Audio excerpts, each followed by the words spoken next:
আসসালামু আলাইকুম। আপনারা সবাই কেমন আছেন? আশা করি অনেক ভালো আছেন। যে যেখানে আছেন সুস্থ আছেন, আলহামদুলিল্লাহ। আপনাদের দোয়া ভালোবাসা আমরা অনেক ভালো আছি।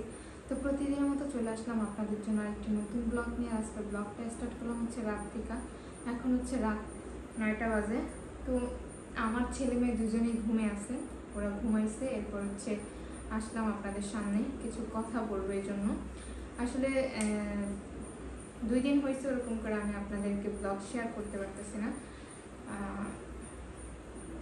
মন ভালো না তা না, শরীর খারাপ তাও না, আসলে ইচ্ছা হইতেছে না যে একটা ভিডিও করি। সারাদিন কিন্তু আমি অনেক কাজ করি, যেমন প্রত্যেক দিন ঘুম থেকে উঠা আমি আগে হচ্ছে আমার ছেলে মেয়ে আমার ছেলেকে তো খাবার দিতে হয়, বিস্কিট টুকটাক খাবার দিই সকালে। এরপর হচ্ছে পুরো রুমটা ঝাড়ু দেওয়া মুছতে নেই, কারণ আমার ছেলে মেয়ে দুজনেই ফ্লোরে খেলে বেশি। ওরা বুঝাই তো গ্রামের ছেলে মেয়েরা কেমন হয়। আর আমার শাহজাদি হচ্ছে এখন বিছানাতে রাখলে ঠাস ঠাস করে পড়ে যাওয়ার বেশি সম্ভাবনা থাকে। যদিও 2 দিন পড়ে গেছে খাট থেকে। আমার মেয়েটা কত পরিমাণ ব্যথা পায় বাচ্চারা খাট থেকে পড়ে গেলে, আর এটা তো টাইলস, বুঝতেই পারেন। এই জন্য হচ্ছে আমি পুরো ফ্লোরটা মুছা নেই। এরপর হচ্ছে আমার মেয়েকে ছেড়ে দেয়। আমার মেয়ে সারা ঘর ঘুরে খেলা করে, এজন্য। আর এরপর হচ্ছে আমি সকালে একবার রান্না করে ফেলি, যেহেতু আমার ছোট 2টা বাচ্চা, আমি বাড়িতে থাকতেও এটাই করতাম। সারাদিনের রান্না একসাথে করে ফেলতাম, সকালে দুপুরে রাতের রান্না একসাথে করে ফেলতাম। তো এখানেও ইদানিং আর কি কয়েকদিন যাবত, সপ্তাহখানিক যাবত এরকম করে রান্না করতেছি। সকালবেলা রান্না বসে সারাদিনের রান্না করে ফেলি। থালা বাসন তো আছেই, রাতে যেটা খাই সেটা আর আমি রাতে ধুই না, ওটা সকালবেলা উঠে পরিষ্কার করি।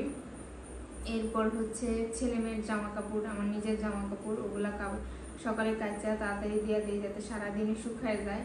এরপর হচ্ছে ওদের গোসল করানো, খাওয়ানো, বাচ্চাদেরকে নিয়ে যেভাবে আর কি দিন চলে, সেটা যারা মা তারা অবশ্যই বোঝেন কিভাবে দিন যায়। একটা মানুষ ছাড়া বাচ্চা সামলানো অনেক কষ্টকর। আর আমার তো 2টাই ছোট ছোট বাচ্চা, আল্লাহর অশেষ রহমত যে ওদেরকে ঠিকঠাকভাবে আমি লালন পালন করতে পারতেছি। তো যাই হোক, যখন বেশি বিরক্তিকর হই, নিজের প্রতি বেশি প্রেশার ক্রিয়েট মনে হয়, তখন হচ্ছে আমার মাকে হয় এখানে আনি, না হয় আমি মায়ের কাছে চলে যাই। দেখেন এখন আমার প্রচুর ঘুম পাইতেছে, ঘুমে আমার চোখ বন্ধ হয়ে আসতেছে। তার কারণ হচ্ছে আমি সারাদিনও একটু ঘুমাইতে পারি না। আর আমার ছেলে মেয়ে খুব ভোরে ঘুম থেকে উঠে যায়, সেই 5টার আগে উঠে যায় ওরা। তো ওরা উঠলে আমার তো আর ঘুমানো সম্ভব না, আমি ঘুমাইতে পারি না। তো সারাদিনে ওদেরকে ঘুম পাড়ায় যতটুকু কাজ করার করি, আবার যখন উঠে যায় তখন কোলে রাখি বা হাঁটাহাঁটি করি বা খেলতে দিই, এইভাবে হচ্ছে দিন চলে। তো ওরকম করে হচ্ছে আমার ঘুমটা হয় না। আর ঘুমটা না হওয়ার কারণে হচ্ছে আমার শরীরের এই অবস্থাটা। অনেকে বলে যে এটা ওইটা, কিছু করার নাই, কারণ আমার বিয়ের ওই বছর বিয়ে বলতে কি, বিয়ে তো আমাদের ফোনের মাধ্যমে হয়েছে, সেটা আপনারা জানেন।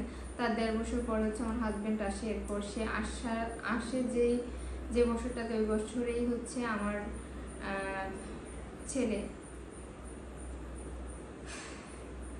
ওই বছরটাতেই আমার ছেলে হয়। এই জন্য ওরকম কোনো সময় পাইনি। এরপর হচ্ছে যে সময়টা পাবো তার আগে আমার শাহজাদি আবারও কনসেপ্ট করে, এই জন্য হচ্ছে আমার শরীরটা ভাঙা গেছে এই আর কি। আর 2টা বাচ্চা নিয়ে বোঝেনি তো, 2জনকে হয়তো আমার ছেলেকে এখন কম সময় দেওয়া হয়, তবুও 2টা বাচ্চা নিয়ে এটা ওটা করতে করতে হচ্ছে আমার শরীরের অবস্থা হয়ে গেছে।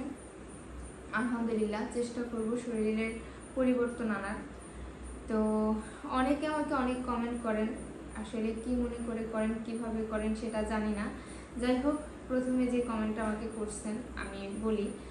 আমি কিছুদিন আগে কি 2 দিন না 3 দিন আগে যেন গেছি, কি বার, রবিবার দিন গেছিলাম নদী ভাঙা দেখতে। আসলে এই নদী ভাঙাটা দেখতে গেছি আমার শ্বশুরবাড়ির পাশের এলাকায়, যেখানে ভাঙতা ছিল ওইখানে। তো ওইখানে গেছি, কারণ হচ্ছে ওইখানে মানুষজন বেশি যায় ভাঙা দেখার জন্য, কারণ আমার শ্বশুরবাড়ির ওইখানে খুব অল্প জায়গা ভাঙছিল, এখন বন্ধ আছে। তো যাইতাম যদি ওইখানে ভাঙতো তাহলে যাইতাম, তো ওইখানে ভাঙাটা যেহেতু বন্ধ হয়ে গেছে এই জন্য আমি ওইখানে যাইনি। আর আমার ভাইয়ের বউ হচ্ছে আমাকে অনেক রিকোয়েস্ট করতেছিল, আপু চল একটু যাই দেখতে যাবো, তো এই জন্য হচ্ছে আমি গিয়েছিলাম ওদের সাথে। আর ওইখান দিয়ে হাইটা গেলে হচ্ছে অনেক টাইম লাগে, এই জন্য আমি শ্বশুর বাড়িতে যাইনি। যদিও দাদাবাড়ির কাছে যাইতাম নদী ভাঙা দেখতে, তাহলে অবশ্যই শ্বশুর শাশুড়ির সাথে একবার হলেও একটু দেখা করে আসতাম। আমার যা আছে বাড়িতে সে অনেক টেনশন করে নদী ভাঙা নিয়ে, কারণ সবই বিল্ডিংটা ঠিকঠাক করলো। আর বাচ্চারাও আছে, তানহা, আবু তালহা, মানহা, আমি ওদেরকে অনেক বেশি মিস করি, অনেক বেশি ভালোবাসি। যাই হোক, সব কিছু কিছু কিছু মানুষ আছে সব কিছু মুখের উপর প্রকাশ করে, আমি হচ্ছে এরকম একটা মানুষ, মুখের উপর প্রকাশ করাটা মানে আমি পছন্দ করি না। যেটা আছে সেটা আমার ভিতরে থাক, আমার এত প্রকাশ করতে হবে এমন কিছু না।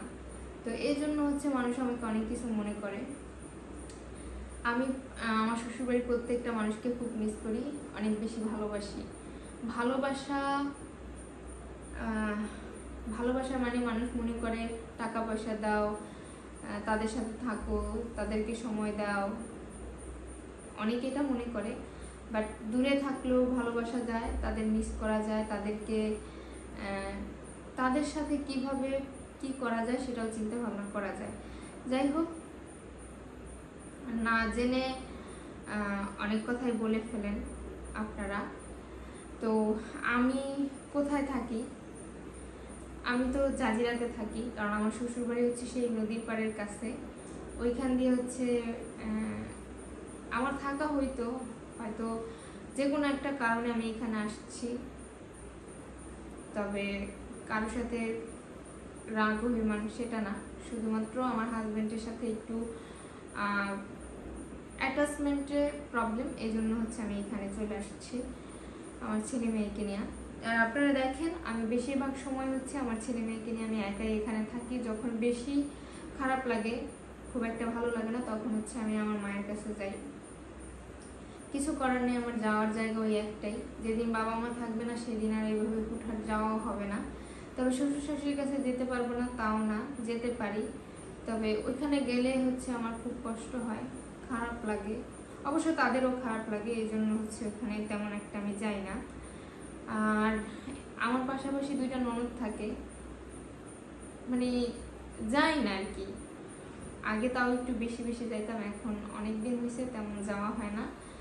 আর চেষ্টা করি ফোনের মাধ্যমে টুকটাক সবার সাথে যোগাযোগ করার, যতটুকু হয়, যতটুকু হয় না। কিছু মানে নির্ধারণ করা হয়েছে যেভাবে প্রত্যেকটা মানুষের জীবন সেইভাবেই চলবে। তো আমি তো অনেক দিন হয়েছে আমার বাসায় আসছি, আমি বাসাতেই থাকি, ওরকম করে ভিডিও দেওয়া হয় না, এই আর কি। আমি আমার ছেলে মেয়ে তিনজনেই থাকি। আর হচ্ছে নদী ভাঙার ভিডিও দেওয়াতে অনেকে বলছেন এটা কোন জায়গা, কোথায় এরকম ভাঙতেছে। এটা হচ্ছে শরিয়াতপুর, এটা হচ্ছে ঘাটে ভাঙতেছে বেশি, যেটা আমি দেখাইছি সেটা। আর আমার শ্বশুরবাড়ির কাছে খুব কম ভাঙছিল, এখন হচ্ছে বন্ধ আছে। আর আমি একটা সাবান দেখাইছি, সাবানটার কথা অনেকেই জানতে চাইছেন। আসলে বেশ কয়েকদিন হয়েছে আমার ছেলের শরীরে মানে চুলকানি জাতীয় কিছু একটা হয়েছে, ছোট ছোট গোঠা, সেখান থেকে হচ্ছে মাথাটা অনেক প্রচুর পরিমাণ বেশি হয়ে গেছে।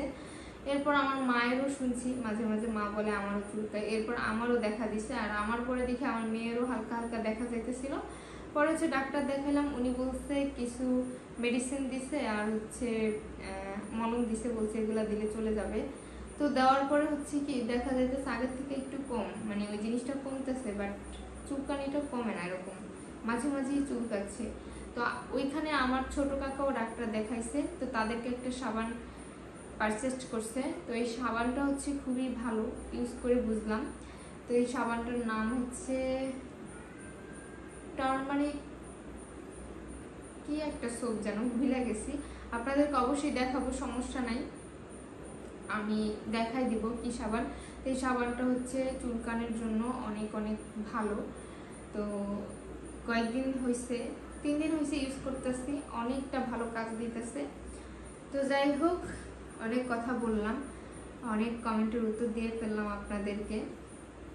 কিছু কিছু কমেন্ট আছে যেগুলা হচ্ছে সাধারণভাবে দেওয়া যায় উত্তর, আর কিছু কিছু কমেন্ট আছে যেগুলা দেখলে বা পড়লে নিজের কাছে খারাপ লাগে, নিজের কাছে অস্বস্তি বোধ হয়। তো যাই হোক, আমার বিয়ের পরের জীবনটাই হয়ে গেছে অন্যরকম। মানুষ হচ্ছে বিয়ের পরের জীবনে কি পায় জানি না, তবে আমার জীবনটা হয়ে গেছে অন্যরকম। মানুষ মানুষ কি কথায় আছে যে স্বামী হচ্ছে বড় একটা নিয়ামত, কিন্তু আমার বিয়ের পর বোঝা যাচ্ছে যে আমার জীবনটায় কি কিয়ামত চলতেছে। তো যাই হোক, কিয়ামত হোক আর যাই হোক, আমার 2টা সন্তান আছে, আমি তাদের দিকে তাকাইলে আমার সব কিছু আমি ভুলে থাকতে পারি। আপনারা দোয়া করবেন আমি যেন আমার ছেলে মেয়েকে নিয়ে আমার বাকি জীবনটা কাটাইতে পারি। কারণ বিয়ের পরে ওরকম করে স্বামীকেও পাই নাই, সংসারও পাই নাই। সংসার কি জিনিস সেটা বুঝি নাই। কারণ হচ্ছে সংসার জীবনটা মানে বুঝার মতো ওরকম কোনো কিছুই আমি পাই নাই। যে আছে না যে একটা সংসার গোছানোর জন্য একটা জিনিস আমাকে এনে দিবে, বা সংসার গোছানোর ব্যাপারে আমাকে একটা কথা বলবে, মানে ওরকম কোনো কিছুই পাইনি। আমি আমার নিজ থেকে যতটুকু পারছি সংসার গোছানোর জন্য একটু একটু করে এইটা ওইটা কিনছি, বা সংসার করতে হলে কি লাগে না লাগে সেটা আমি আমার নিজের থেকে করার চেষ্টা করছি। আর কি বলবো, স্বামী নামক মানুষটার সম্বন্ধে যত কম কথা বলবো ততই আমার মনে হয় ভালো। তার সাথে আমার কি বলবো, বাদ দিই থাক, এটা এই প্রশংসা এই মানে প্রসঙ্গে আমার কথা বলাটাই হয়তো ভুল। তবে কিছু কথা আপনাদেরকে অবশ্যই শেয়ার করব যেগুলো আপনারা আমাদের কাছ থেকে জানতে চাইছেন, বলবো না তা না। তো অনেকেই বলে এ মেয়ে সংসার করার না, এ মেয়ে অমুক না, এ মেয়ে অমুক না। আসলে সংসার কি জিনিস আসলেই আমি জানি না, সংসার কেমন সেটা আমি জানি না। কারণ আমি চাই আমার স্বামী ইনকাম করবে, সেইখান থেকে সে মানে সংসারের পিছনে যা খুশি তা করবে। এরপর হচ্ছে তার বাবা মাকে দেখবে, তার বাবা মাকে তার কাছে রাখবে, আমি তাদের ভালো মন্দ দেখবো। যদি কখনো ভুল ত্রুটি হয় তখন সে আমাকে বলবে, কিন্তু আমার দিক হয়ে গেছে উল্টো। তো এই জন্য হচ্ছে আমার জীবনে এইসব কিয়ামত ঘটতেছে। আমার সবচেয়ে বড় ভুল হয়েছে ইউটিউব জগতে আসা। সেদিন তার কথা শুনে যদি মানে ইউটিউব জগতে না আসতাম তাহলে হয়তো সবচেয়ে বেশি ভালো হতো। কারণ এখানে আসার পরে হচ্ছে প্রত্যেকটা মানুষের কাছে একটা অবহেলিত এবং অন্যরকম একটা স্থানে চলে গেছি। কারণ সবাই মনে করে ইনকাম করি, টাকা আছে, এটা করবো না কেন, ওটা করবো না কেন, এটা করা যাবে না কেন, ওটা করা যাবে না কেন, এরকম। তো আমি চিন্তা করি যে আমি যেহেতু টাকা ইনকাম করি, এখান থেকে কিছু ইনভেস্ট করার চেষ্টা করি কোথাও যেখান থেকে টাকা আসবে, বা কিছু একটা করি যেটা আমার সন্তানের ভবিষ্যতে কিছু একটা হবে। আর সংসারের যাবতীয় জিনিসপত্র এই ইনকামের টাকা থেকেই কেনা, এবং আমি আর আমার 2টা ছেলে মেয়ে তাদেরকেও এই ইনকামের টাকা থেকেই হচ্ছে লালন পালন করা, প্রয়োজন অপ্রয়োজন সব কিছুই খরচ করা শুধুমাত্র এই অনলাইন জগৎ থেকে যে ইনকামটা আসে সেইখান থেকে। তো যাই হোক, আলহামদুলিল্লাহ অনেক ভালো আছি। স্বামী এবং স্বামীর পরিবারের সবার কাছ থেকে মানে এরকম একটা কাজ পাইছি যেখান থেকে হচ্ছে কিছু টাকা আর্ন করি, সেই টাকা দিয়ে হচ্ছে আমার সন্তানকে নিয়ে আমি ভালো আছি, ভালো থাকার চেষ্টা করতেছি। তো সবাই দোয়া করবেন আমার জন্য, আমার ছেলে মেয়ের জন্য। আমার ছেলেটা কিন্তু অসুস্থ, কিন্তু ওরকম করে বুঝাইতে মানে আপনাদেরকে বুঝাইনি এবং বলিও নাই। আমার ছেলেটা কিন্তু অনেক শুকায় গেছে, ইভেন ওর টেনশনটা বেশি কাজ করতেছে আমার, যে হঠাৎ কি হলো, এসব নিয়ে আর কি টেনশন ফিলটা বেশি হচ্ছে। এই জন্য হচ্ছে ওরকম করে আমার ভিডিও করা হয় না। তো আমার ছেলের কি হইলো, কি হয়েছে অবশ্যই আপনাদেরকে জানাবো। ওকে হচ্ছে আমি ডাক্তার দেখাইতেছি, ওষুধও খাওয়াইতেছি, কিন্তু কাজ হইতেছে না ওরকম করে। তো এই জন্য হচ্ছে মনটা আরও বেশি খারাপ যে কেন কাজ হইতেছে না। যাই হোক, আমার ছেলের জন্য দোয়া করবেন, ও যেন তাড়াতাড়ি সুস্থ হয়ে যায়, ওর মানে যেটা দেখা দিতেছে ওইটা যেন খুব তাড়াতাড়ি ঠিক হয়ে যায়, কারণ এসব আমি প্রচুর পরিমাণ ভয় পাই। তাছাড়া ওর সমস্যাটা দেখা দিতেছে ঘাড়ে এবং মাথায়, এই জন্য হচ্ছে আরো বেশি খারাপ লাগতেছে। এত গরম লাগতেছে, এখানে হচ্ছে ফ্যান নাই, কারণ এখানে আমি ফ্যান লাগাই নাই, এখানে একটা দোলনা লাগাবো, এই জন্য এখানে ফ্যান লাগাই নাই। পাশের রুমটায় ফ্যান ছিল না, কিন্তু কয়েকদিন আগে লাগাই দিছি, বাট এইখানে লাগাই নাই, কারণ এখানে একটা দোলনা লাগাবো। আমার শাহজাদির জন্য আমার বড় ননদ 5,000 টাকা দিছে ওর জন্য একটা দোলনা কেনার জন্য।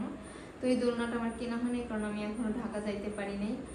আমার মেয়েকে নিয়ে বলছিলাম ঢাকা যাব, তো ঢাকা গিয়ে ওকে ডাক্তার দেখায় আসার সময় হচ্ছে ওর জন্য দোলনাটা কিনবো, কিন্তু ওরকম করে আমার যাওয়াই হচ্ছে না। সেই গত মাসের 7 তারিখ থেকে শুরু, মানে মেয়ের ডাক্তার দেখানোর তারিখ ছিল, তারপরে মানে প্রত্যেক সপ্তাহে চেষ্টা করছি যাব, এইটা ওইটা সমস্যা দেখা দিতেছে, এই জন্য হচ্ছে যাওয়া হয় নাই।